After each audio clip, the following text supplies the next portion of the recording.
Before the next episode of X Job Downloaded starts, I have a big favour to ask. If you've enjoyed any of our episodes so far, please can you click on the follow button on your platform. I'm on Apple, Spotify, Google, Amazon and YouTube. It costs nothing to follow, but makes a real difference to me as a podcast producer. Thank you.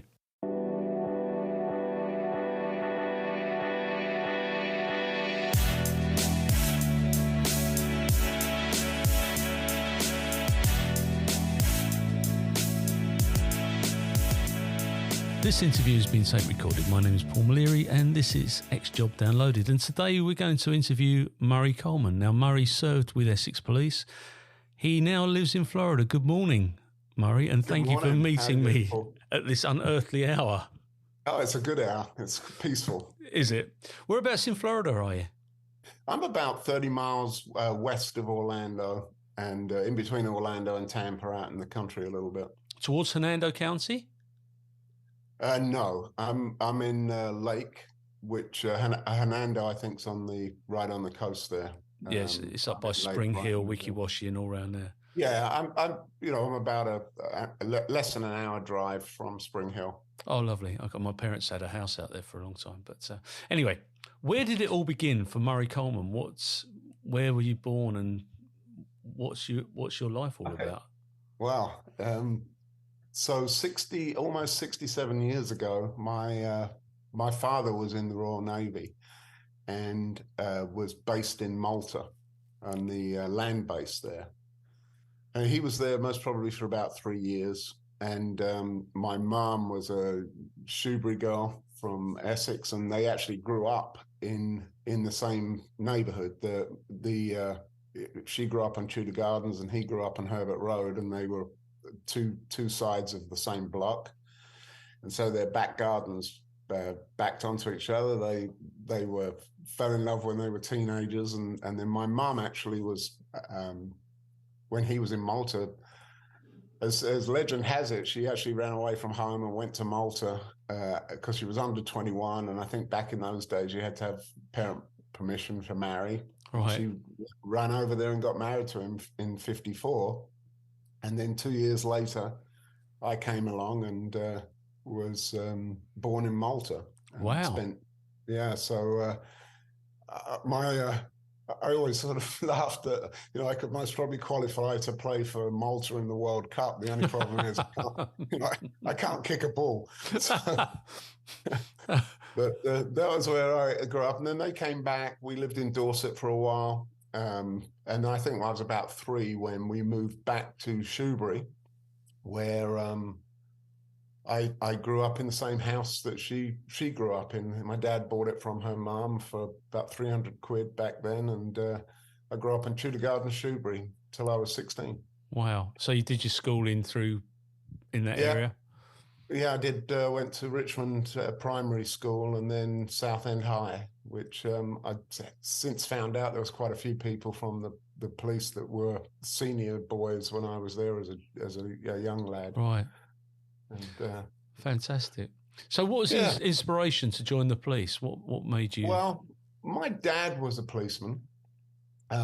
He started off in Dorset, went to Champmile for training. Then he transferred over to Southend Borough Police. Yeah.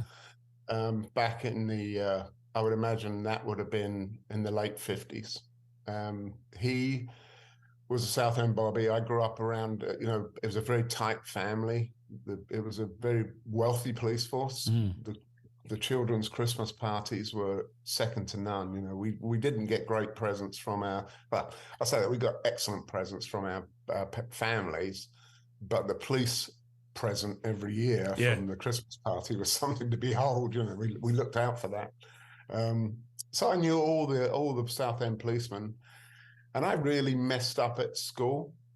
And I got to 16 and, my dad kind of said to me, they're booting you out. They're not going to let you stay for the 6th form. So you have got a choice to make, young man. You can either go in the army or you can attempt to go into the police cadets, which was, and I was like, what? Police cadets? I was kind of a cross between, I was a follower. If the hippies took me in, then I would walk around the school with an LP under my arm, and then I rolled in. I rolled in with the Southend United crowd, and bought the Dr. Martin boots and everything, and rolled up my jeans. And I couldn't see myself as a copper, and but I think it was just I had to do something, and I applied to join the cadets, and fortunately got accepted, and my life turned around dramatically. So this is 1972. So you're talking about an era of T-Rex and great music around that time. Yeah, it was great. How old were you then? 16? 16. I mean, and that's a hell of a. And of course, then it was a residential school. Oh, it was the best. The first year there was a shock. I rolled up there. By that time I'd really started to focus on changing my outlook on life, and I decided that I was really going to make a go of it. And I turned up there on I think it was a Sunday, and Colin Day, he was a cadet. He lived at the end of Tudor Gardens. My dad had taught him to drive, and he kind of took me under his wing a little bit. And he was very straight-laced and incredibly. If I remember, when anyone mentions Colin Day, I just think of his. He even ironed his pajamas. He was immaculate, and I kind of emulated him. And I think I found, and I can talk about it in my career. I find someone that's really good, and then I just copy them. And I copied Colin Day, and it became an obsession to keep my uniform perfect and just toe the line. But it was just a fantastic 3 years, 2 years residential, and then a year. That last year, you go out and do all the attachments to different enterprises, and it was I can't even imagine the amount of money that was spent on the cadets. And I know why they scrapped it. Someone must have sat there one day and said, "What the heck are we doing this for?" Yeah, maybe, but I mean, it wasn't a good thing to scrap, to be fair, because I've got a lot of friends who've gone through that system, and they were absolutely fantastic. They had a fantastic time. And it just seems a bit daft, really, that they scrapped it. When you've done your cadet stuff, the types of things that you would do, it was orienteering, out of bounds stuff. It got you ready for leadership, actually. Mm-hmm. That's how I saw it. I mean, I'm quite envious because I didn't get into the cadets, and it was around the time they started to scale it back. And I probably wasn't clever enough, to be fair, but but everybody enjoyed it. Who would have been? Was it what year did it open? 68 was it when they opened the? I was on course 4, so yes, 72. I was the 4th year. I was with, in my year, we had lots of people went on to chief positions from around the year below, the year above me, went on to high-ranking positions. Andy Heyman, was he that year? Andy was I think he was a year or two below me. Right. He was on 5 or 6. Mike Todd. Lovely man. Lovely man. Yeah, I got some fantastic stories about Mike when we were at university together. So there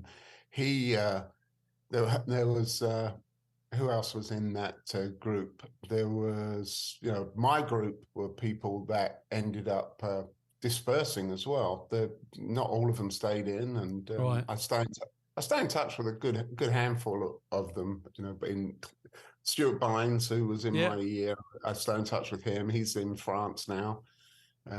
He's visited me here. Oh, fantastic! It was just great. You just make these lifelong friends, and you get thrown into all these, as you said, orienteering. That I learned skills in the cadets that even today they still come back. And sometimes I'll watch a show. There's a couple of shows I like to watch, English shows about moving houses, Just fascinates me, people that buy houses in the country. Mm. And I see some of the places that they go to, like the Cairngorms, the Lake District, and I think, God, yeah, man, they paid me to wander around those hills and eat mashed potatoes from the packet. Fantastic. So, having concluded your cadetship, where did you go to from there? Obviously, you had to do the basic training at Eynsham, and then it was a year where 1975. It was a year where they were really recruiting heavily from the outside, and if I remember correctly, I think 15 of us were sent from Eynsham out to Southend, and they were building up the Southend division. And I think 15 of us ended up going to Southend, which to me was an incredible result, because I was dreading getting posted somewhere where I was going to have to go into digs or police accommodation. And so I was actually able to go back and live with mum for a while and dad. And that produced some interesting situations, because my dad at the time was on traffic at Southend. Oh, was he? And so he'd been a motorcyclist, and then was on, I think by that time he was on cars, and I'd done my traffic attachment as a cadet on his shift. So we patrolled together, and then I went back there as a copper, and ended up doing another traffic attachment with them, and ended up on a few patrols with my dad, which was fun. Oh, I bet that was. And I would imagine that your dad was really proud as well. Oh yeah, he was. When I went back there as an inspector as well, and he used to call me. I'd see him in the corridor, and he was a collator at that time, and he'd give me a good morning, governor. And then when we got home, he said, "You might be my boss at work, but you're gonna help me move this tree out of the yard." Oh, how lovely! I mean, my dad was a copper, and my brother was, my Uncle Kevin, as you know. It makes a very boring Christmas dinner, but it's great. And both of my brothers went into the Met as cadets. Oh, did they? So at one time, we had a photo somewhere with I was a PC, my dad was a PC, and my two brothers were blue band cadets in the Met at Hendon. And we had a family photo taken in our uniforms, which was brilliant. He must have really enjoyed that. Oh yeah, I bet. Yeah. Did your brothers go on to do a police career? One did. One is actually still working with the Met. Neil, my younger brother, he did his 30 years and was a skipper in the Met on child protection, as he ended up. As a DS on child protection, and he retired one day, I think, as a DS, and then the next day carried on his job as a civilian. And is still doing it out in North London. Happy day, and that suits a lot of people, and I get it. Yeah. I do get it, but it's horses for courses. Where did you go to from Southend? Because you progressed. You spent 5 years in uniform there or thereabouts. Well, I went I spent about 18 months in Southend and Westcliff. So they took some people from Southend and sent us out to the Westcliff station. So I went on shift at Westcliff, and I most probably spent 6-7 months there. And then they had and I'm not sure what the program was. I've never really thought about it, but they decided that it would be a great idea to take probationers, people in their first 2 years, and stick them out and into different divisions. And so there was myself. I got taken and posted to Harlow Traffic. I had 18 months in the job. Wow. I literally was most probably the worst driver in the world.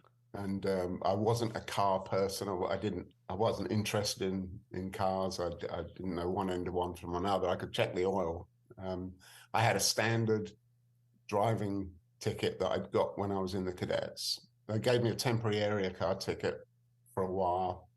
Then I think there was two others, Chris Barnes and Steve Hunt. they were with me. There was 3 of us in the county, and the other 2 went on the regional crime squad, and I went on traffic for my sins. I think I would have preferred to have gone on the crime squad rather than traffic, but that was it. I went to Harlow Traffic, turned up there, no driving ticket. They gave me a temporary ticket that I had to have a advanced driver sitting in the passenger seat if I drove a traffic car. They were Triumph. No, I think there was one Triumph left, and they were Granadas, big ass Granadas that were like aircraft carriers. I don't think I'd even, apart from my driving course, I'd never driven anything so large. And of course, the policeman being policeman, there were baby seats put in the driver's seat for me. And, there was a lot of good-hearted ribbing. And then I was under 21, and apparently they, if my memory serves me correct, they either had to get me some kind of different dispensation for insurance. And there was a lot of paperwork flying around. I had nowhere to live, so the sergeant, the traffic sergeant, took me home the first night, and I ended up staying there for about a month with his family until I could get a flat sorted out in Harlow with the council. And Wow. spent 18 months while I was at Harlow. I patrolled with Dave Mirthwaite, who went on to be the head of Colchester Police. Yeah, that's right. Yeah. He was studying for his sergeant's exam. Right. And he had a big 3-ring binder with all his notes from the sergeant's exam. So when we were on half nights, I would test him on his sergeant's exam questions. And after a while, I stopped using the binder and was just, give me the definition of theft, give me the definition of road accident, give me does this person need a firearms license? And in the end, I'd sort of taken in all the stuff. Yeah. Wow. And God bless Dave Mirthwaite, because I think without him studying for his sergeant's exam, I would not be sitting here today. Oh, that's fantastic. I see Dave every once in a while. He meets up with Andy Heyman twice a week for a beer in Kelvedon, but I will tell him that. Yeah, I'd stay in touch.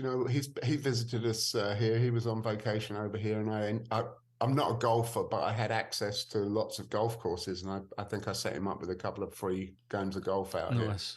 And Dave and I had so much fun. He was breeding St. Bernard dogs at some St. Bernards or whatever they call them, and he was just one of those people that if he didn't exist, you'd have to invent him, because he had.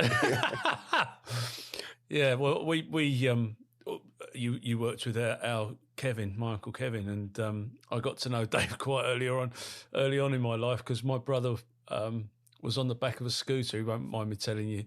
He was on the back of a scooter, and Dave stopped him, and the kid that was riding the scooter gave a false name, and Dave said, "I know you," and because they used to come around to see my dad for a cup of tea, so it was still that my brother couldn't lie. Was Andy Bird at Harlow Traffic then, and Mickey Beale? Mick Beale was, yeah. He was our motorcyclist, and I knew Mick from the Cadets. He was actually my floor leader in the Cadets. He nice man, above. Lovely man. Yeah, Mick Beale. So while I was on Traffic, I was there for about 18 months, and I got involved in all kinds of drama while I was there. I was in a bad accident on the highway on the M11 with Dermot Hawkins, and I can't. Yeah. But to this day, I don't know I can't remember. And it's sad that you can't remember things as you get older. I've got a great memory for the most ridiculous things, but important things seem to fly away. But one of us was driving on the M11. I think it was me. He thinks it was him. I don't know, but we crashed and ended up in a bad way. Not injured, fortunately. The car was a write-off, but we neither of us were badly injured. And then I went from Traffic to Harlow Town, because they wanted me to get some acting sergeant experience, and I was most probably not going to be an acting traffic sergeant. It wasn't something that I they most probably thought I was qualified to do. So it was bad enough having me there as a probationer, let alone as an acting sergeant. So they sent me to Harlow Town, where I did some acting on shift. Got to know Terry Rackley pretty well because he was our dog handler. Was the acting sergeant there, still fairly young. And then I ended up from there, went again, the timing, I can't remember how long, but I ended up on CID at Harlow CID. Mickey Patrick and Robbie Dix. Yeah, I was on John the Bailey. Edmondson murder, the Tyrone murder, and worked with them. And the CDU, the Central Detective Unit, was just getting started. And they were, I think, got to know a lot of the people on that squad on the murder inquiries. I'd already passed my sergeant's exam, and was swifted out of CID, sent up to Harrogate in Yorkshire to do the instructor's course, and I'd done very well, I think, in the sergeant's exam. I don't know. I think in that time it wasn't widely published where you came in the rankings, but I know I did very well. And so they thought that I'd be a good instructor, and they sent me up there. And then when I came back, they sent me off to Ashford in Kent. And, you were an instructor at Ashford? Yeah, I did 2 glorious years in Ashford, Kent. And again, very much like the cadets, I was spoiled. It was it was 3 square meals a day, a good, nice accommodation, getting paid to do basically a holiday camp. It was great fun. The food was dire, though. I mean, I know. We got better food. The instructors did you? Food. I should hope so as well. We had pretty good. If I remember, I mean, I think I was just happy to get free anything and get your housing allowance as well on top of it. Yeah, it was such a great setup there, and the beautiful thing was I just got to meet people from all over the country and the Channel Islands and that, and then so 2 years there, and then when I came back, they put me at the training school in Chelmsford, where I think I said in my email when we were talking earlier that when I actually boiled down the number of days I spent on the streets was kind of small in comparison to the length of service, because the next year was PACE came out when I'd come back from Ashford. So I spent some time working on writing the PACE notes, and we had to go out and teach PACE to Police and Criminal Evidence Act to all the divisions. So that it was implemented, or it was published in 84. I don't know. I think was it 85 that actually came into fruition. Yeah, so that would have been exactly the right time as I came out of the training school in 83, and I was on PACE, and I was teaching at the training school, the sergeant's preparatory course. A little, I used to have to go into the traffic class and the CID class. I wasn't a specialist at anything. They just rostered you into different courses to teach. I think one of the best ones I ever did was the pre-retirement course. That was a fun course because you get to see all the old guys coming in, and they were just hilarious.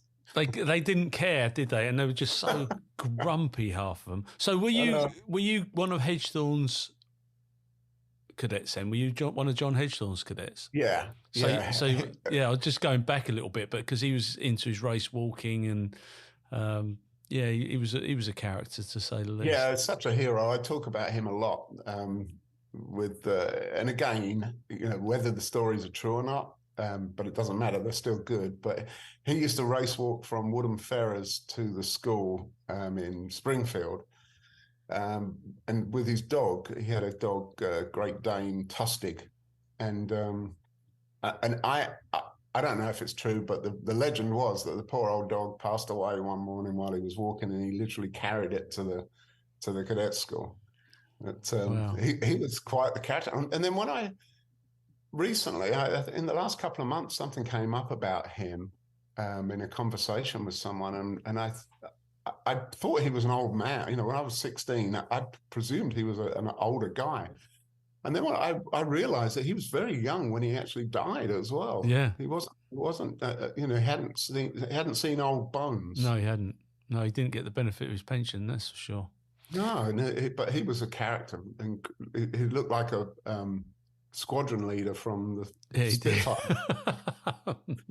Were you there when Peter Knight was there? I worked with him as an instructor, so he was doing drill as a drill instructor when I went back, and I'd been a drill instructor. I'd done the drill instructor training when I was at Ashford, so I'd filled in for Graham Pond when he was sick, and so when I came back to Essex, I filled in for Pete Knight when he was off work. I had hair then. I've got vivid memories. It didn't matter how short you had your hair cut. He'd walk in and say, "Get down the road, get your." I think he had a deal with the local barbers because you all had to go back down there and get your hair cut. He was hilarious, and some of his sayings, oh my life. Well, you couldn't today, you know, like Graham Pond and Pete Knight. You know, they would lie. They'd be in jail by the end of the first week. But look, no one was offended, though. I don't think. Well, but do you know what? If they're offended there, when they get out on the streets and they're meeting the public who really don't like them, because these people that are giving you strong words of advice, for want of a better phrase, they're not bullying you. It's character building. And what they were doing was they were preparing you to what potential life was going to be like out walking the streets of Harlow, Southend, wherever it may be, because whilst the public at large still like the police, despite what the press say, there are a number that don't, and they're rude to the police, and they call them names, and there's no lightheartedness about it. It's vile. Whereas what they did, it was very lighthearted, and it built people. It built people. Yeah. And I think by again, I think it gives a leadership, an example of leadership. So if you walk into a chip shop as a copper, and people are misbehaving, fighting, or shouting or bawling, you know, you can copy what the drill sergeant's presence and just you take command of the situation verbally quickly. You know, and I think again I'm good at copying people, and I would go into situations like that, and you assume that drill sergeant role and just tell people what you and you see. I don't have much to do with the police here. I know a few policemen. And I have shadowed a couple of police officers over here over the last sort of 35 years, and the way that they command the public here is very similar. They tell you what they want you to do, and whereas in England, you know, I don't watch them because they drive me up the wall, but I have watched in the past some of the police shows from Britain, and to me, I think to myself, God, you just stop this guy and you're having a conversation with him, and he's controlling the conversation. Yeah. Whereas here, you don't control the conversation. They tell you exactly what you're going to do in the next 2 minutes, and you do it because you know that it could end very nastily if you don't. Well, we were driving through Spring Hill, and we were going out to the go fishing out on the point there. There's a Pine Island and out there, lovely. Driving along, and I've got my kids in the back of the car, and I'm going too fast, and I get stopped by the local police officer, road policing unit, whatever they're called, highway patrol. And your instinct, you want to get out of the car, don't you? That's what we do here. I wanted to get out of the car, and he's, "Stay in the car, sir. Stay in the car." I was like, "Oh my lord, put your hands where I can see them." And I've got my warrant card, and I'm shaking as I'm giving. "Have you got your driving?" "Yes, I've got my driving license and I've got my warrant card." He said, "Well, you should know better. Now have a nice day." And he cleared me off. You know, but they are in complete control, and the problem is that people don't want authority. They don't want authority to be in control, and that's not about woke and all that old nonsense. It's generational, and they will rue the day that they don't want authority, because you need authority in your life in order to get from point A to point B. exactly. And that, as we talk further, I think that's one of the things that has been something that I've taught all my life, is that leadership, if there isn't leadership, people will invent leaders.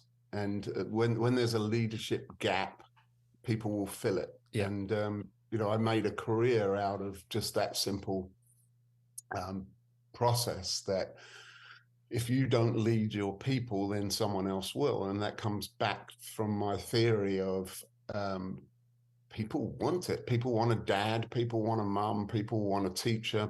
And if you haven't got one, they're going to go and follow someone else that's going to lead you down a sticky street. And we always I remember at Southend High, there was one teacher. Most of the teachers at Southend High when I were there were brutal. They were prison guards. You were scared of them, and you would not utter a word when you were in class with them. But we had the odd one that just come out of university, and you just knew you could take advantage of them, and they weren't providing the leadership. So whoever was the class idiot, or the tough guy in the class, would take control of the class. And that's how it all went down, how things went really bad. And that's world history, isn't it? That's what's happening now across the globe. Yeah, people need discipline. They need they need to be shown where they're going to go. Yeah, absolutely. Yeah, and yeah, it's a great shame. So you've gone through your training element. At what point did you go to university? Well, when I was at the training school, you have so much time, free time on your hands. I thought, I better get my self moving here, because I think I'd already passed the inspector's exam. And while I was at the training school, they said, you got to go back on division. And so I got sent to Whittam, which was such a culture shock for me, because having been at Harlow and Southend, going to a sort of what I thought was going to be a sleepy village. I went there as a sergeant, and with the idea that I was going to be an acting inspector. I walked into Whittam, and I suddenly realised that this was not going to be nothing easy. You're laughing. I'm not. I've worked there. It was like the Wild West when I turned up there. So there was nothing sleepy about it. It was a good time. I had some great people on my shift. Only small shift. I had Jim Panting. Yep. I'd still stay in touch with him on Facebook. Steve Parfrey. Oh, he was a PC with my dad. What a lovely man. They were both they were the area car crew, and then I had Knight, a guy called Dave Ware. Who, he passed away last year. I heard. He was lovely. Jim told me that was sad. He was a great guy, and then you interact with everyone else on the different shifts. Was Bob Ward there then? Bob Ward was there. I think he just moved, or was just moving when I arrived. I think he was going to Braintree. They just wanted to fight everybody. It was honestly, and the public wanted to fight the police, and it's one place I nearly got killed. I nearly got killed in a pub. I was with Dave Lewis, and we were in the Jack and Jenny, and this guy's kicking off, and I'm a young PC, and I've got my handcuffs, got to put them on him. Next thing you know, I'm being belted with a pool cue. And because it's like 10-9, 10-9, traffic turned up from Chelmsford and Colchester. I've never been so pleased to see that all the black rats arrive. But it was one of those places. And the lovely story about Bob Ward, they got the same bloke who I'd had a tear up with. There was a fight at a carnival, and he and one other, they'd opened the slats on a fence, and they fitted this guy's head through the slats, and it's because they had run out of handcuffs. I mean, it was absolutely bonkers.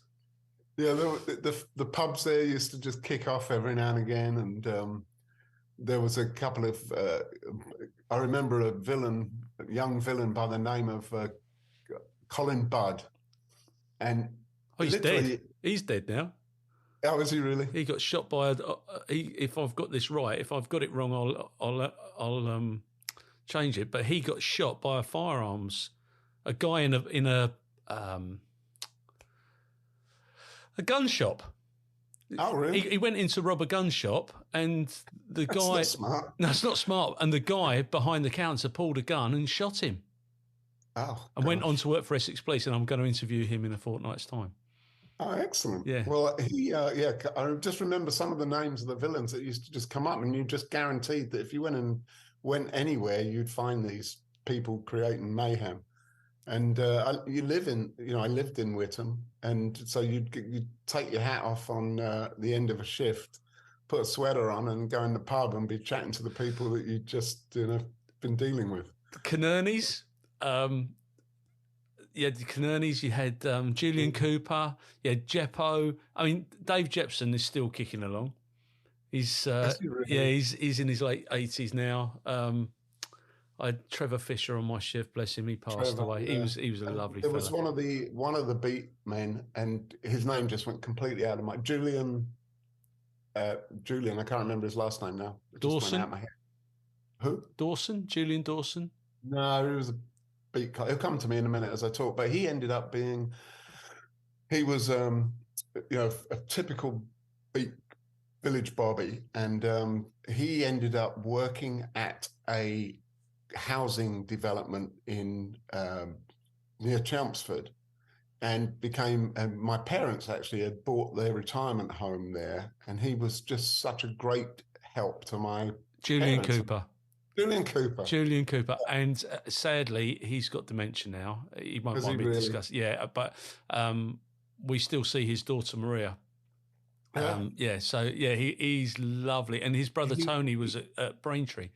Tony, that's right. Well, Julian, he was actually a thorn in my side when he was a bobby. I was, he never wanted to do what I wanted him to do. But he ended up, he was such a great help to my parents. And then when my dad passed away, he really took care of my mom, who was not very well at all. And, we was family were eternally grateful for him. And I believe there was another retired inspector who lived in the same little area there, a Welsh guy, Taff Thomas. He and Julian took care of his yard and everything. Yeah, he's lovely. Like I say, he's poorly now, and he came round here. He came round here the other week, and I said, "You're all right." He said, "No, I'm not." He said, "I've got bloody dementia." Oh, bless him. And Sue said something to him. He said, Where have I been today? But yeah, he's lovely. It's a terrible, terrible thing. So from while I was at Whittam, I got the call to go to university. So I ended up going straight from being the sergeant at Whittam and acting inspector at Whittam, ended up going to university for those 3 years. The first year I was there, I think I was they keep you. Or actually, I think they promote you when you go, and did my 3 years there, and that was just an odd thing. I think it was a fantastic opportunity for people, but there was no kind of supervision of it. You were just sent off and by for 3 years, and I think I talked to a few people from the job in those 3 years. But that was when I really got to know Mick Todd. We were studying different things, but we carpooled together. I lived in Southend. I went back to Southend to live and had a flat in Thorpe Bay Broadway. And I'd pick Mike up he sometimes he'd let me call him Mick or Mike, but he always used to correct me when I got his name wrong. But I could never. I had so many friends that were either Mick, Mike, or Mickey. But I think he preferred to be called Mike. But I'd pick him up in Springfield, and if my memory serves me correct, we did that. I was probably in the third year, and we just had these fantastic conversations in the car. Again, if my memory serves me correct, I remember one time getting into the car with him, and he was just said to me, "Man," he said, "I had a weird phone call last night." And I'm like, he said, "I spoke to Margaret Thatcher." She didn't call me. I mean, apparently, Mike wrote a paper while he was at school on understanding Thatcherism, Wow. and she read it and wanted to talk to him. And I think he got a call, and as a young inspector, got the call from the Iron Maiden and chatted to her about his homework. What a bloke. What a bloke. He was a sergeant on shift at Chelmsford. I was on a crime unit there. And he swapped with a Met inspector, but what an absolute gentleman. Real one of life's gents. And, it's a sad, when he passed, that was a sad day. Very sad. Very, very sad. I remember when I heard the news, I was just extremely sad. Yeah. A lot of times, we as policemen, we tend to just put things into a cupboard and say, oh yeah, okay. So, but that one really did affect me. Yeah. Because he just an incredible talent. Mm. Oh no, absolutely. He was a different class. So, what years were you at Essex? It was Essex University, wasn't it? Essex, yeah. I think it was 86 through 85 through 89. Right. 85 through 88. And then you get your degree. Yeah. On what next? And I think this is where my thinking towards the job changed slightly. I came back from university and you get debriefed once you come back, and they said you're going to go to Southend again. So I couldn't leave Southend. It was like an elastic band just pulling me back there every time. As soon as you get away, you get whipped back there. Went back there as a shift inspector. I'd gone on the inspector's course to Welwyn Garden City in Hertfordshire. They sent me off to the inspector's course, and which was actually the best course I had ever been on at that time for the police. It was it was a mixture of Marks and Spencer's and Disney management training, and I found that extremely useful. The classes were captivating. I really enjoyed it. So I thought it gave me a good framework for how an inspector should be. I went back to Southend. My brain was telling me that what I loved about Southend was doing the high street beat, doing the seafront beat, doing the area car.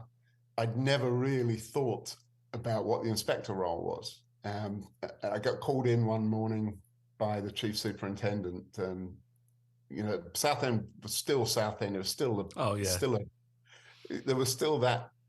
It was a different force. Borough mentality, yeah. Senior officers' dining room. I never wanted to go in there, because I knew if I walked in there, the boss was going to give me a grilling about something stupid that I'd done the night before. So I tend to want to go and eat in the normal canteen with the normal people, and there was also. You had to use a knife and fork in the senior officer. And I was always felt that I was under scrutiny. But they said to me, I saw your name on a detention sheet. That's not your job. And I thought, what means not my job? I enjoyed going out and mixing doing it up. police work. Yeah. And so I kind of felt this holding me back a little bit. And the job that I loved, I wasn't doing. So, and I'd spent so much time in academia and on courses that I was finally back doing what I'd gone back to my probationer mindset of actually being on the street, talking to people, dealing with incidents, having a laugh. And it was pointed out to me very savagely that that's not what I was supposed to do. And which was fine. And I understand, looking back, I understand that thinking. You can't be leading an incident if you're in the thick of it, getting your feet wet. No, absolutely right. But there's still a place to be part of the team. You do have to. Sounds very grandiose. As you get promoted, you do go to a different level of the way that you deal with the people around you. Your friendships do alter because you've got different views on things. more of a strategic view as you go up, but it shouldn't stop you being part of that team. And I found that really weird at Southend. If you went on a mutual aid, you'd have the dining room for the plebs, and you'd have a little area hived off for the governors. I found it when very they had odd. canteens. And of course, my dad, the piss taking that I had, he'd throw me up a salute now and again, and I think he loved it. It was, of course. and I think it was one of the first times that it happened where they had father and son, brother people in the area, but I don't think there'd ever been a son that had outranked their father, and it was kind of interesting. And I mean, of course, it's gone on now because you've got the likes of Steve Kavanagh, who became Chief Constable. I'd known him since I was 3 years old, but and because his dad was one of the longest serving Chief Inspectors of all time, couldn't get beyond the Chief Inspector rank. But yeah, it is. But yeah, of course, your dad would have been immensely proud of your achievements. It was good. He was a rebel. He was the first policeman in Southend to have a beard. And, was he? Oh yeah, you could have that. I have the photograph. It's not in this office. I have a photograph in my office where that was taken by the Southend Standard of he's got his white helmet on and this big navy full set black beard. And he'd been off work. He'd had an illness, and he'd been off work for quite a while, and just grown this big set and come back to work. And they sent him home to cut it, and he kind of refused. And it ended up the picture in the paper asking the question, should this be allowed? Now, people have tattoos on their forehead. Oh yeah. But back then it was a big deal, and it was a great photo of him with this massive set, and finally they just allowed him to have it. But I think, and then he. And I don't. He was not the first to have a beard, because they didn't have beards in the '60s or the late '60s. But if you go back to the Edwardian times or the 1840s, 1850s, they had beards. So, but standing orders was that you couldn't grow your beard on duty. Yeah. So if you wanted to grow a beard, you had to grow it on your annual leave, because you'd never get a full beard. And as he was a Navy man, he said, if the Navy can have beards, why can't the police? Yeah, exactly. But anyway, he was a bit of a rebel, and I really had a good time at Southend. They said as an inspector, it's a great town to work for the police, but. There was talk, Mick Todd and Mike Todd and Andy were in my sort of pod, and they were being told that they were going to go to the Met. And I had the interview with the boss, and he said, we're going to, your likelihood is that you're going to go to the Met to do a year or whatever. I'm like, yeah, okay. And then it kind of started milling around in my head, is that what I really want to do? And I think that's when I started to foment the idea of most probably being a senior police officer is not how I want my life to be. And I looked at people, I'm in my early 30s, and I was looking around, and there was the governors who were at Southend, and I thought, can I really see myself doing this in 20 years' time? Do I really want to be serving the public in like this? And I don't. The job that I loved was not the job that I was doing. So, someone once asked me, if you could go back and you knew you had to be in the police for 30 years, what would you do? And I thought that was an interesting question, because I definitely wouldn't have become an inspector. I definitely wouldn't have gone for rank. I think I would have, if I had to do 30 years in the police, I think the first 10 years I would have wanted to be a traffic motorcyclist. And I loved motorcycling. I had some great times on traffic. I never got to be a traffic patrol officer on bikes. I think that's what I would have liked to have done.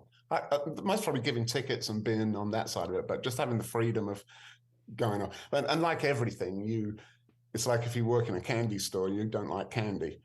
I think that once you've done it a few years, I most probably wouldn't have enjoyed it, but I definitely wouldn't go for rank going back. But you had a rapid rise in ascension, didn't you? I mean, when you look at your career, you've gone quite quickly through to the rank of inspector with a sabbatical of 3 years at university.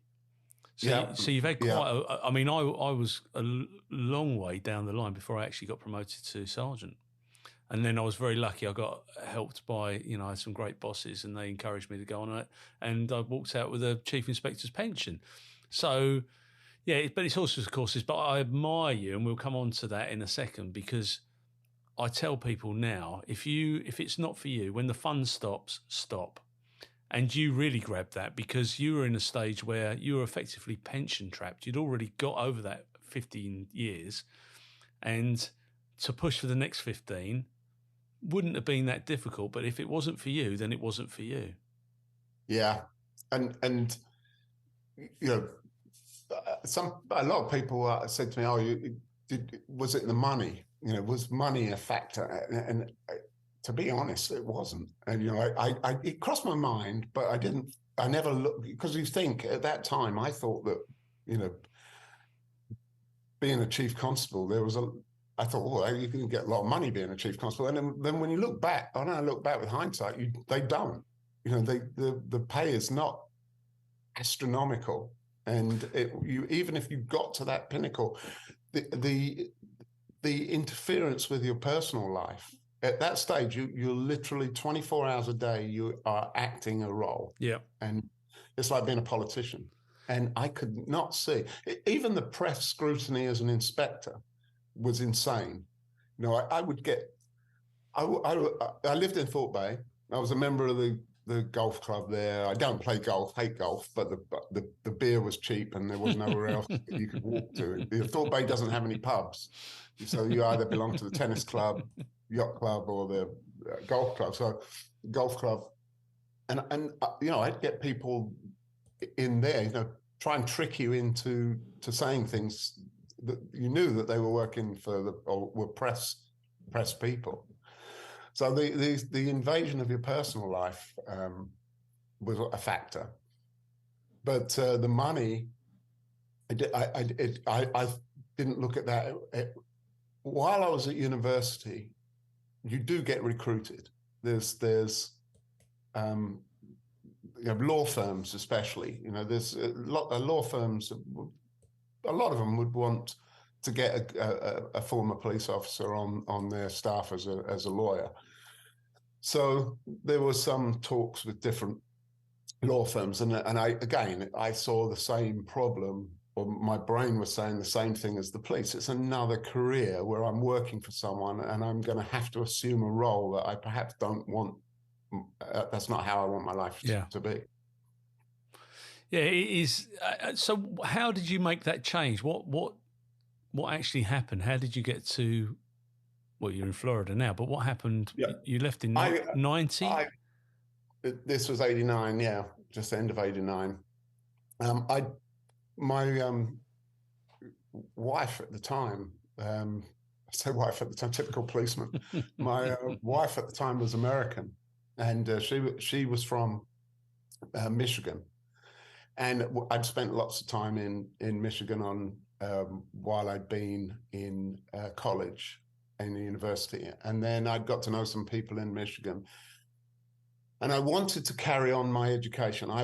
I love learning. I enjoy the law. I found that was a real passion of mine.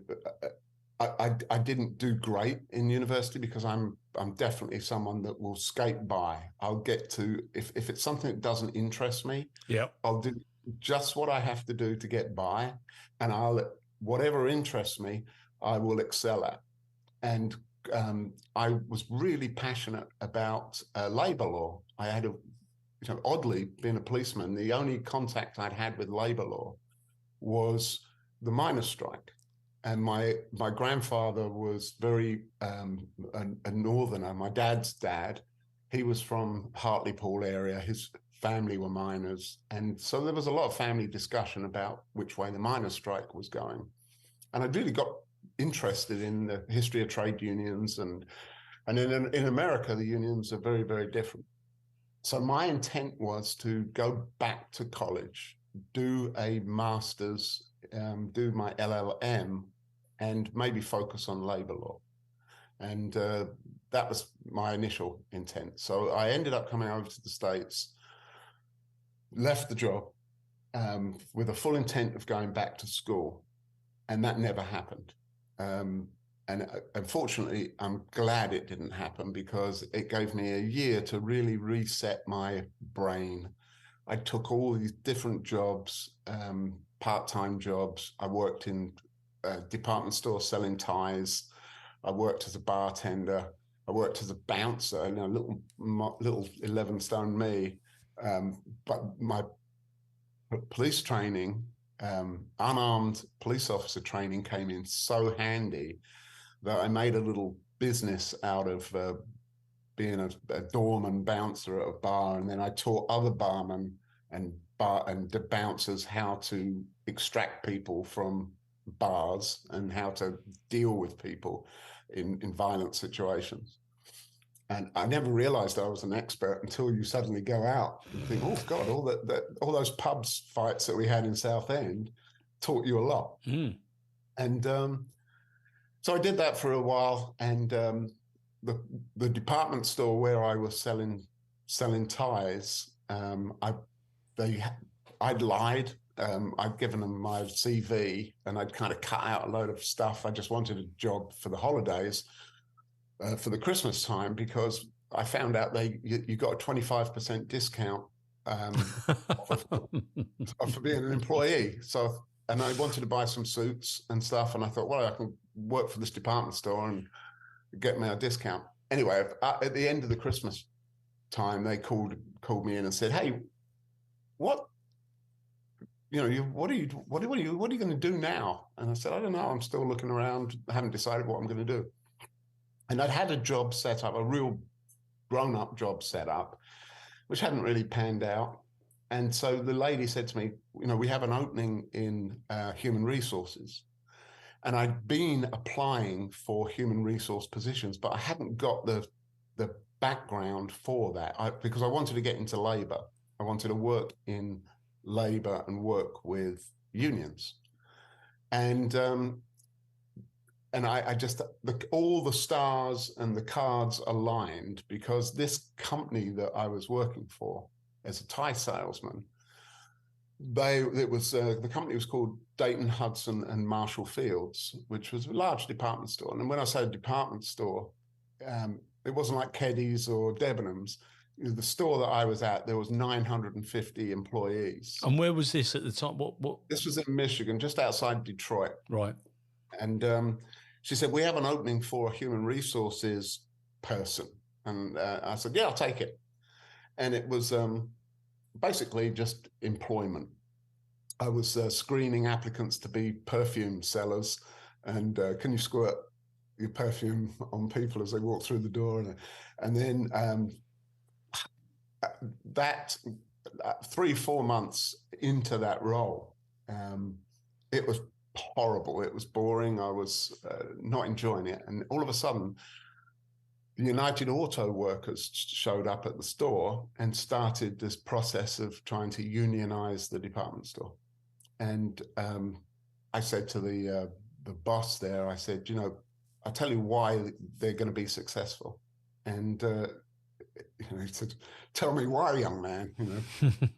And I said, "Because your people are not being led, and they're crying out for leadership. And if there's a gap in the leadership, then the union are going to fill that gap, and they're going to lead your people."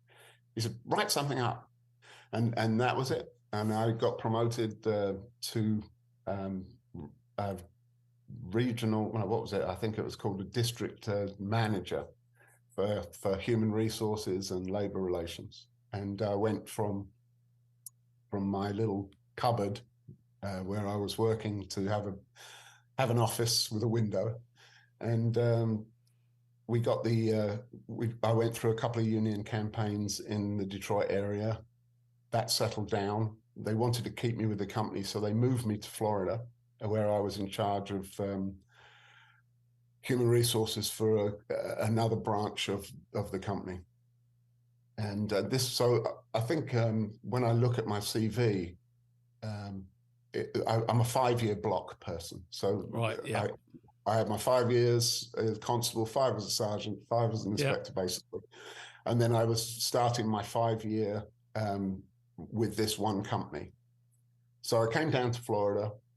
We had the best, by that time, I was with my current wife, so it's 30 something years. Do you call her that to keep her on her toes? I'll edit that bit out. Yeah, thanks. No. I definitely, I use that a lot. So my current wife, my most successful wife of the 30, I think we've been together now 32 years. We came down here, and our first daughter was on the way, and I have a son from my previous marriage who's in his 40s now. I love saying it. My son's in his 40s, feel kind of grown up. But he came down here, and we had a flat on the beach, literally a condo on the beach. Where did you go? Where in Florida? It was Stewart, Florida, which is down just on the East Coast, on the Atlantic side. Right. I'd never really been to Florida. I don't think I'd been to Florida prior to moving down. I've been here on business trips, but I'd never spent any time in Florida. So we found this great flat on the beach. And then my eldest daughter was on the way. Was down here for only 9 months, and the company then said, you wrote the paper on unions and the management paper on unions. What would you be like at writing a personnel manual? So I'm like, I've never done it, but how hard can it be? Yeah, I'll do it. And there was a comedy show I saw with a girl who said whenever she was asked anything, yeah, I can do that. Yeah, I can do that. Yeah, I'm the same. So the next thing, my wife, God bless her, she is such an adventurer. She said, I got home from work and I said, I've been promoted. And she said, oh, great, that was quick. What are you going to do? So I said, well, I'm going to be the policy consultant for this branch of stores. And so she said, oh, great. I said, yeah, but we have to move to San Francisco. So basically, in a couple of weeks' time, the trucks arrived. They packed up my classic. We had an old classic 1960 Corvair, 65 Corvair convertible. They put that into the back of a removing van, dripped oil all over the stuff underneath, and we shot off with my daughter and my wife to San Francisco, and we actually lived in the suburbs in Fremont. And my office was in Hayward, California, and we were there for I would think. I'm trying to think. We weren't there for a year before the union started again up in Detroit. And I went home from work one day and I said, good news. I said, the company said that you can have a 2-week vacation anywhere you want with the child. And by that time, she was pregnant with our second child. And she said, what do you mean? I said, you can go anywhere you want and for 2 weeks with the kids because I have to do some work. And she said, well, what sort of work? I said, we're moving back to Detroit. And so she just laughed. And the same moving people that unpacked us came back and packed us. And she went off while that was all happening. They sent her off. And she chose to go to Seattle to go with her college friend from Seattle and who was now living in Seattle. So my eldest daughter had lived in Florida, California, was going to Seattle, all within her first couple of years of life. She'd hit all 4 states. And so by the time I got to back to Michigan, I had to live in a hotel for a couple of months while we to find a house. And we actually built a place just outside of in Michigan, in a place called Brighton, which we stayed. So we ended up back in Michigan. And I got to that, we got to the point where there was no union activity. I wasn't negotiating with the union. I wasn't dealing with any. It all quietened down. The union backed off of the department stores. Realised there wasn't really a line of membership for them. And a couple of stores got unionised, but mostly they weren't as successful as they thought. And I then got to my 5-year itch period. And by that time, I was a director or senior director of HR and labour relations. And then there was the communication workers were trying to unionize these big call centers. And US Bank had a call center in Knoxville, Tennessee, that was starting to get some union activity. And so one of the guys who I'd worked with in Dayton Hudson was the VP of HR for that company. And my job with Dayton Hudson, a labor guy with no labor to deal with, was not really function. So they gave me a 6-month severance, and day one of the 6 months, I took the job in Knoxville, Tennessee, and came down to do a year contract in Knoxville, Tennessee. We bought a house in Tennessee, and spent that time while I was looking for my next role. And by that time, we'd got the three girls at home, and a job came up in Florida, and that's where we'd always wanted to go back to. And in 1999, we moved back to Florida, and I started a 5-year stint with what is now called Holiday Inns. It was Kemmons Wilson who started Holiday Inn, was actually my boss, and he had a company called Wilson Resort Management, and the largest single site timeshare resort. And I've missed out a block of something. I'm just trying to think out how this fit. Oh, it's Borders Books. I'm so sorry. So from Dayton, I didn't go to Tennessee. Let's back up there. From Dayton Hudson, I went to Borders Books.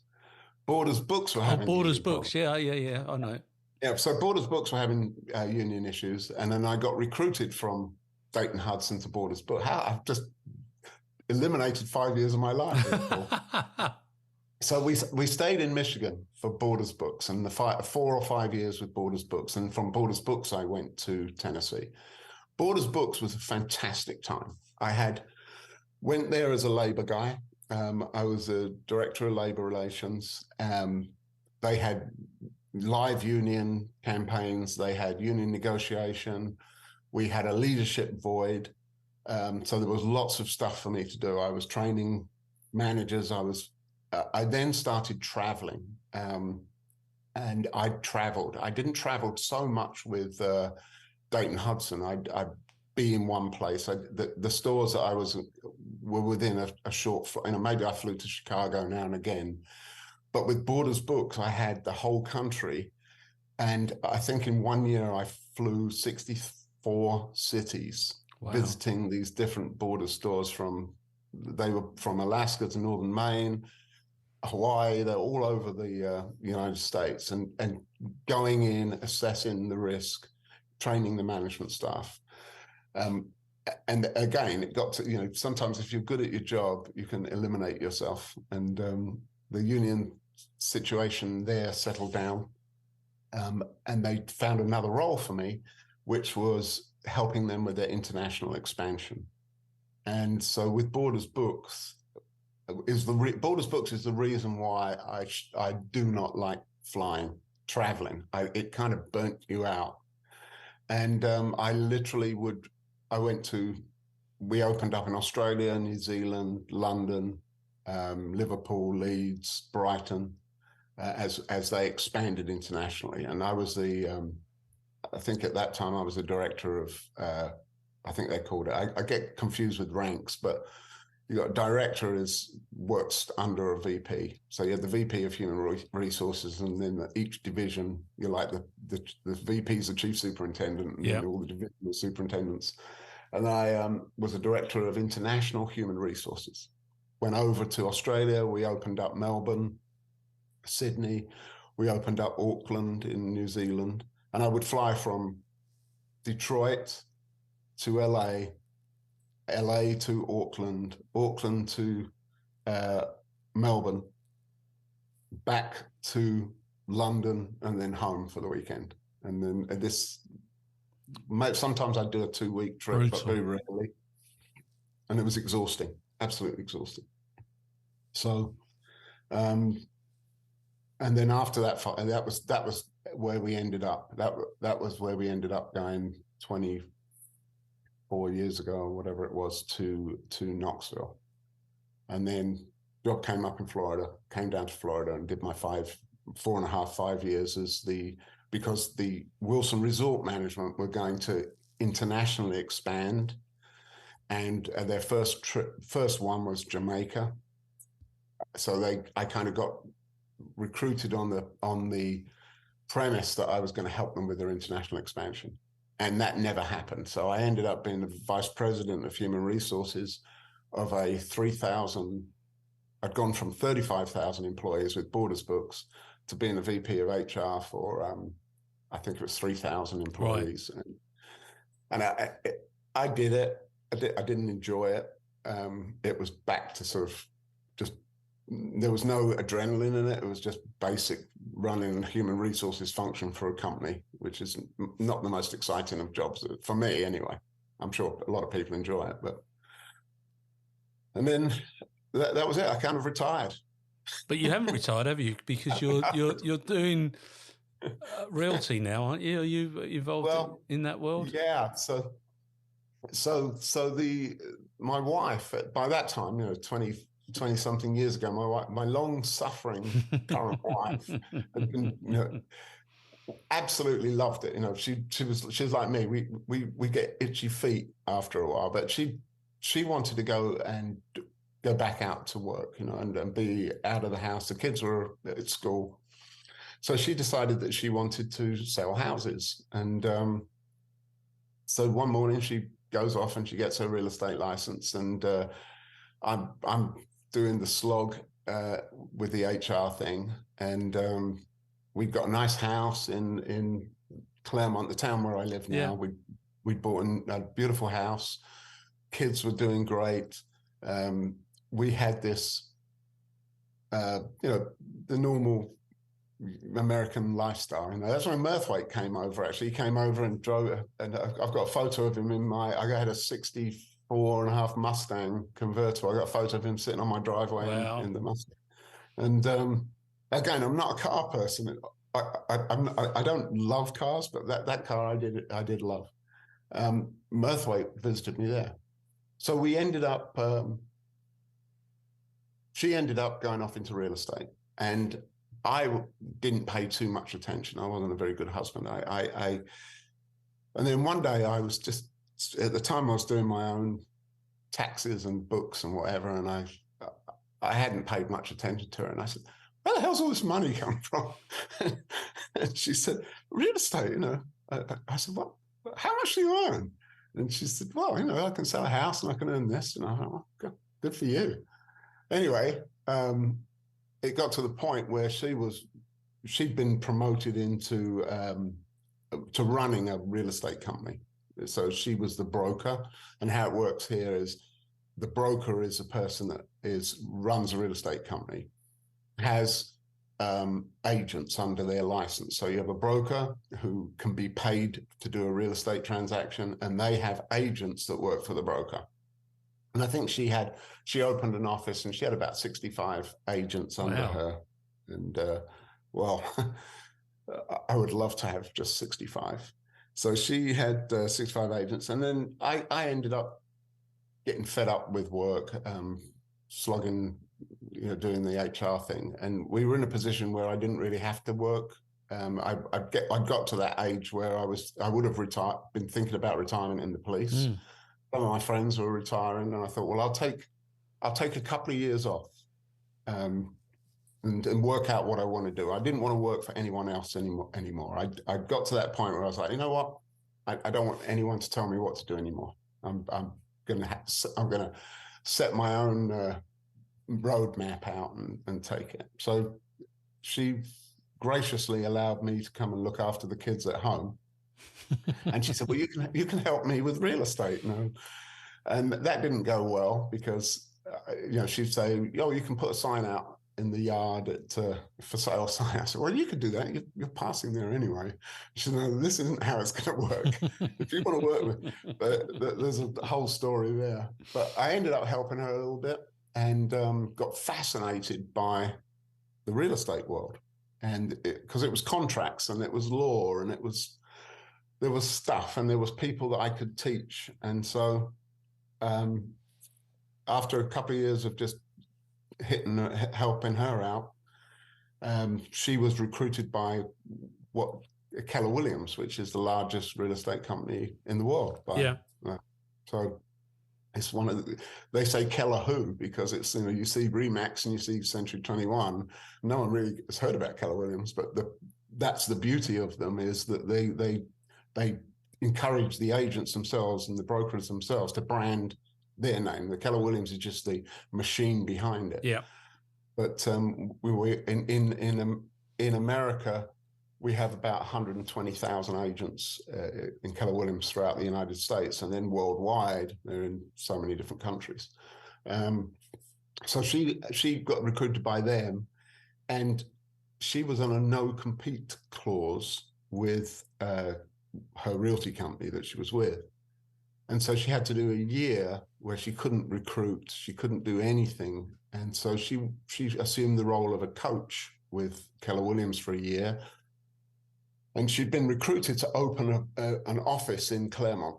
And so she put her hand up the back of my shirt and I was her puppet kind of thing. So she said, right, you're going to open this office in Claremont. I'm like, oh, okay.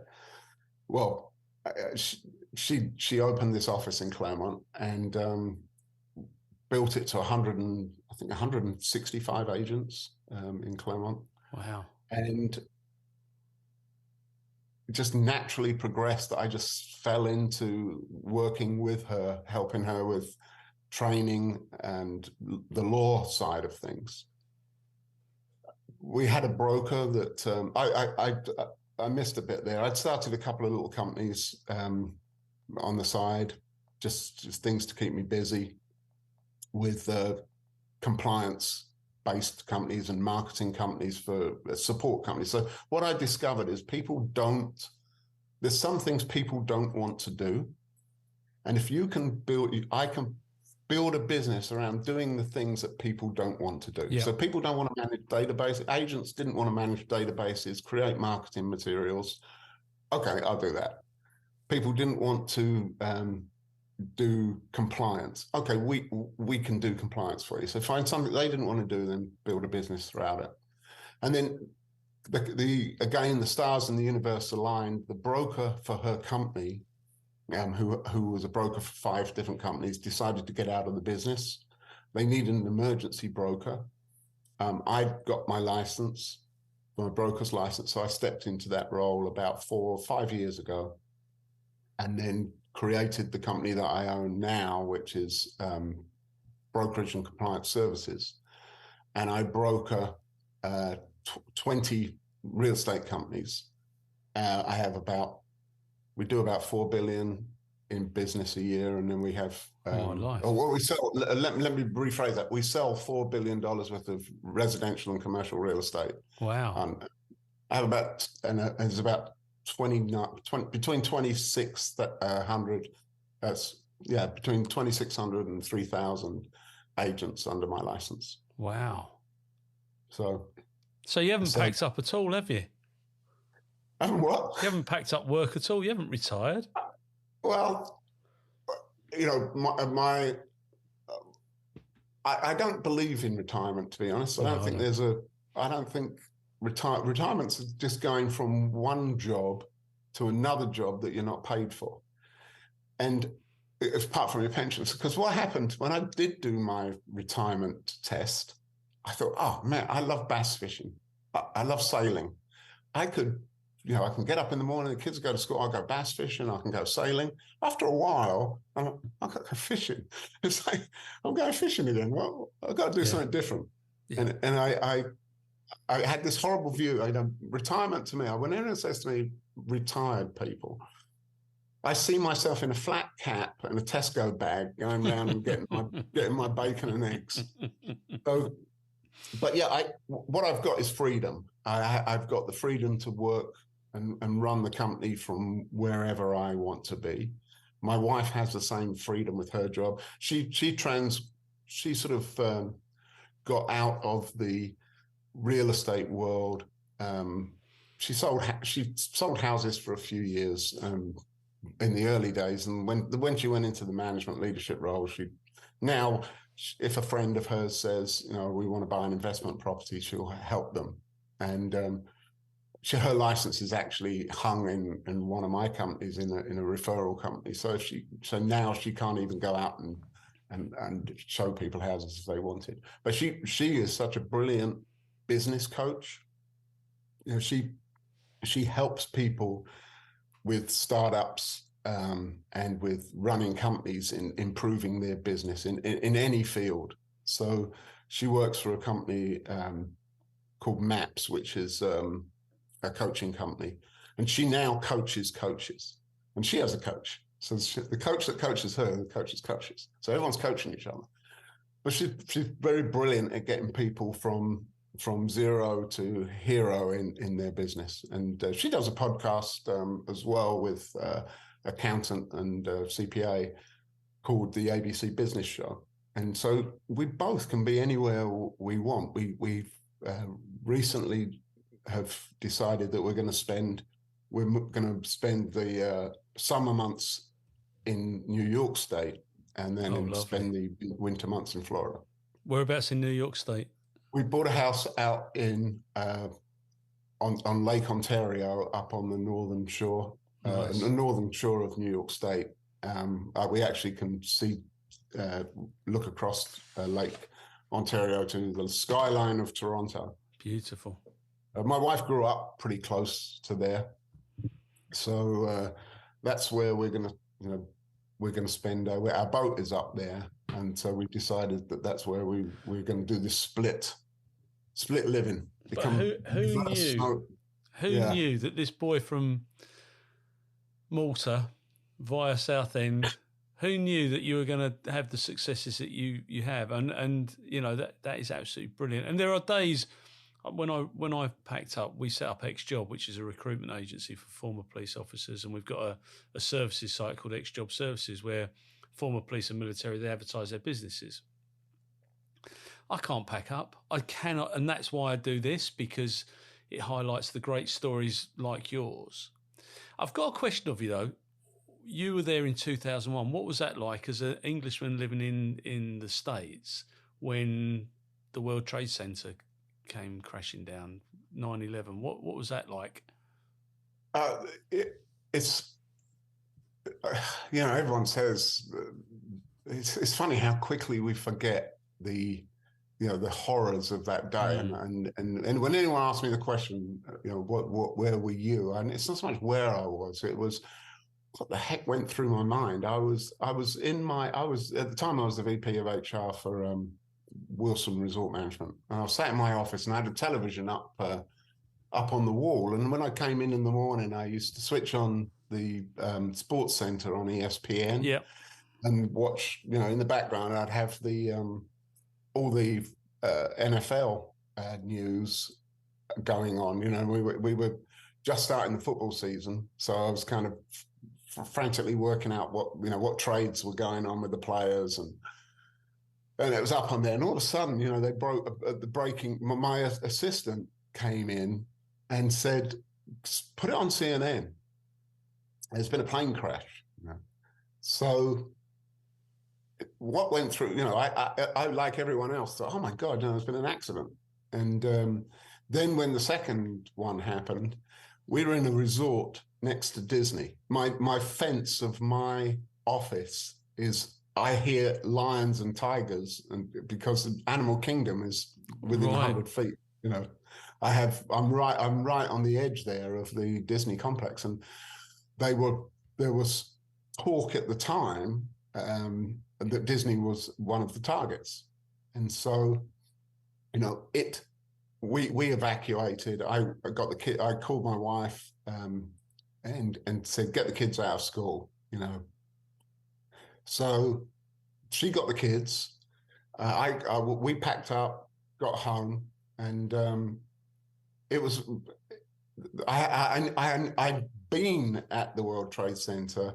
We had a union campaign at the New York, the Manhattan World Trade Center Borders store. Yeah. So I'd spent 6 weeks living in the Marriott Hotel in between the two towers.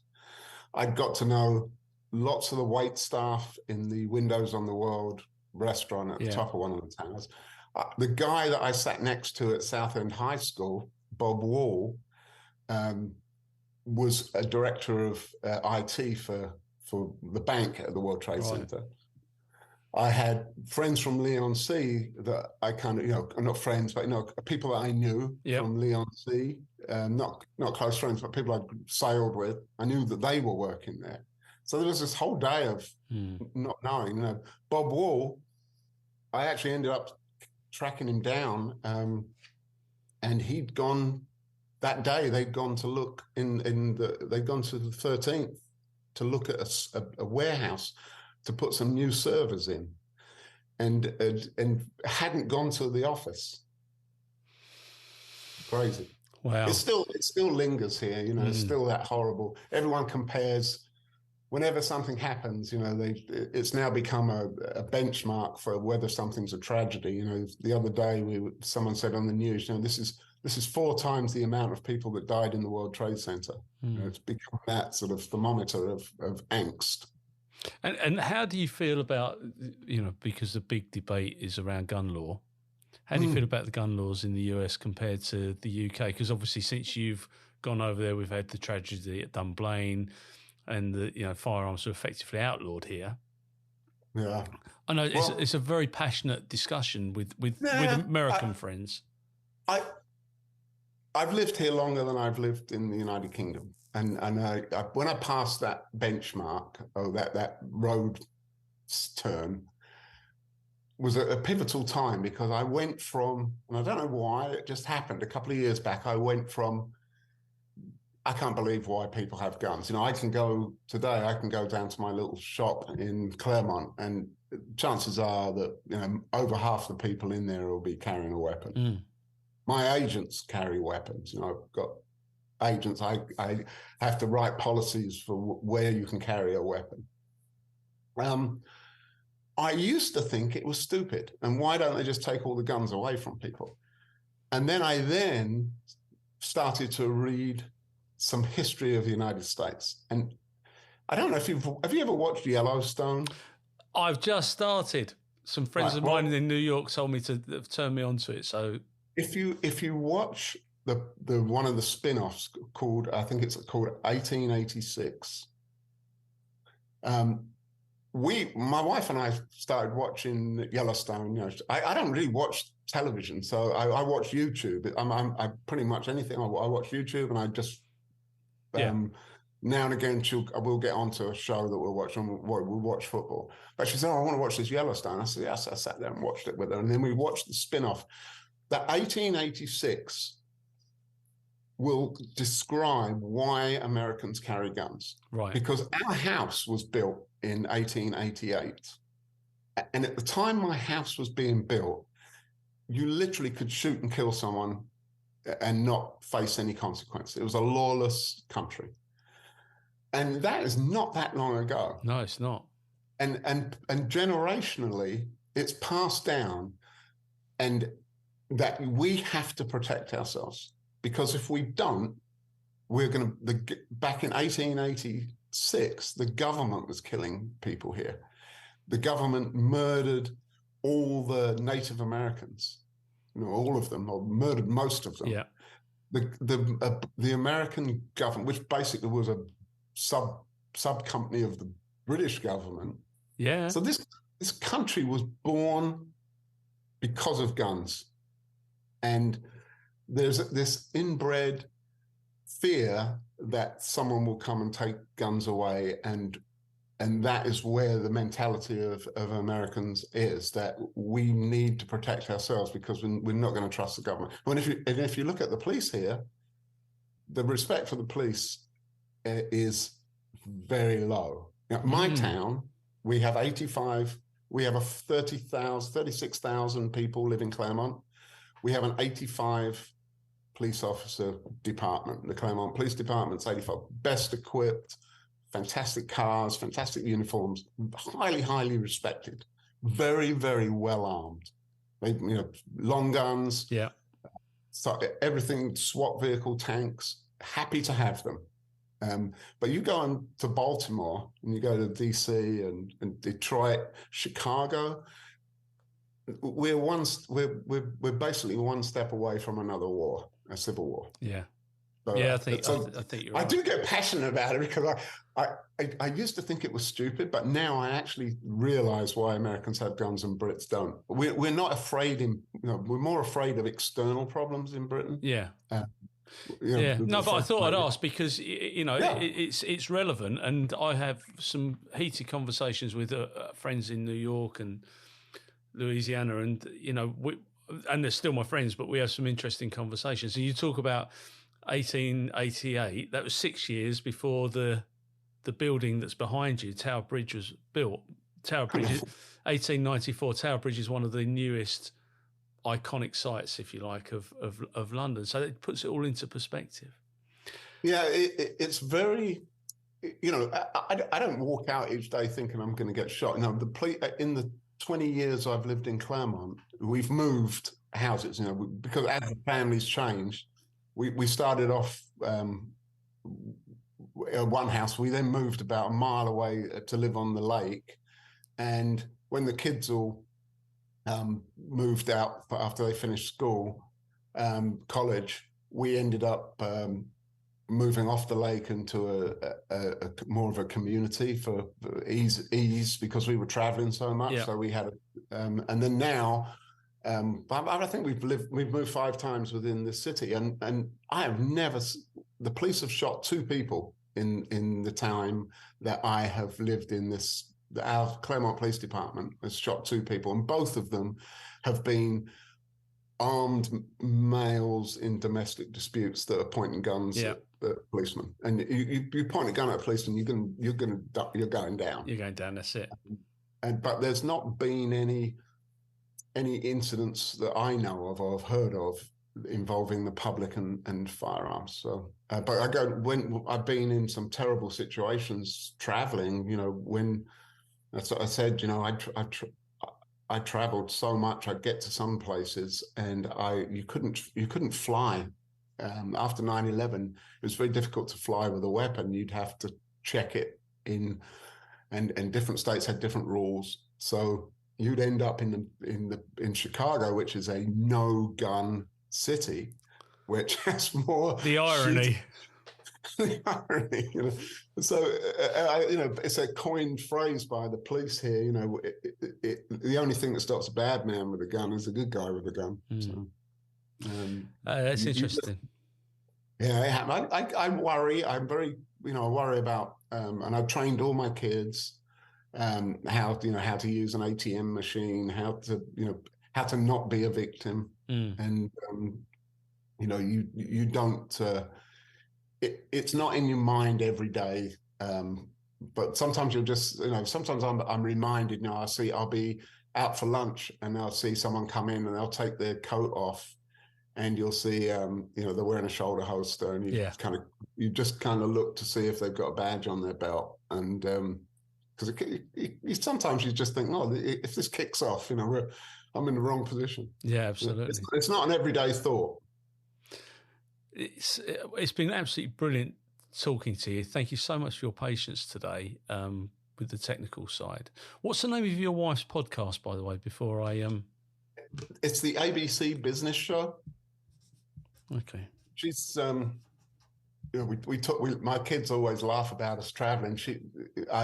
This weekend, our plans change from day to day, but on, I think it was Friday, she said, we got to switch around next week. She actually is in Utah this morning. She went up there yesterday.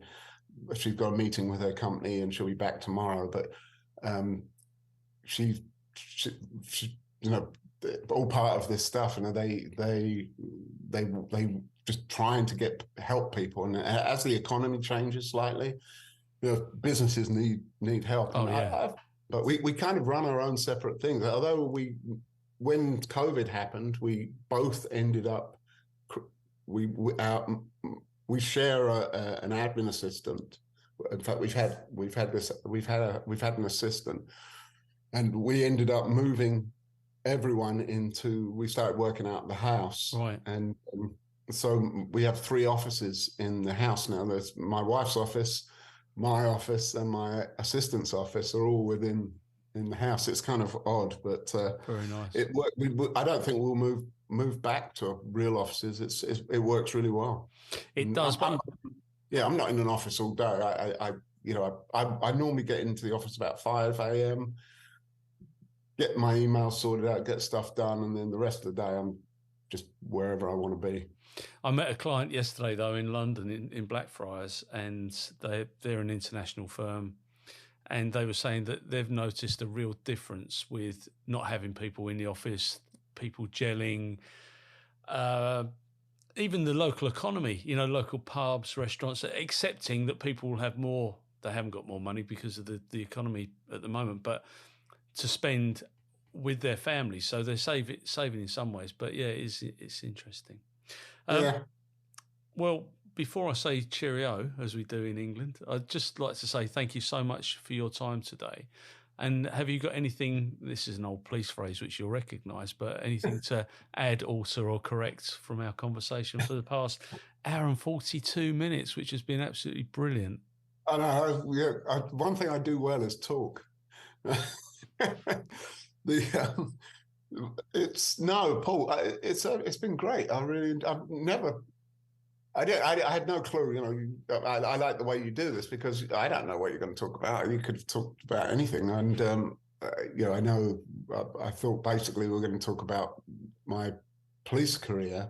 I think the only thing I would like to say is, what can we do as a society to get our police back? And was there ever a time in society that the police were revered and respected? I think we always just say, we talk about 80% and the Pareto principle, and I honestly believe 80% of the population love what the police do. I agree. And when is there going to be a ballsy police chief that's going to stand up and say, let's do PR? Let's run the police like a proper business, and let's do some public relations, and let's advertise. The U.S. Air Force, when they have a recruiting problem, they throw money at Tom Cruise to go and make another Top Gun. Yeah, where CHIPS was created in order to assist the California Highway Patrol. Yep. Someone wrote on Facebook about Happy Valley. I haven't seen Happy Valley. Oh, it's fantastic! You've got Sarah Lancaster. She's brilliant. I'm gonna watch it. I've seen that. We need these. I think we need to get more publicity out to the public about the good that policemen do.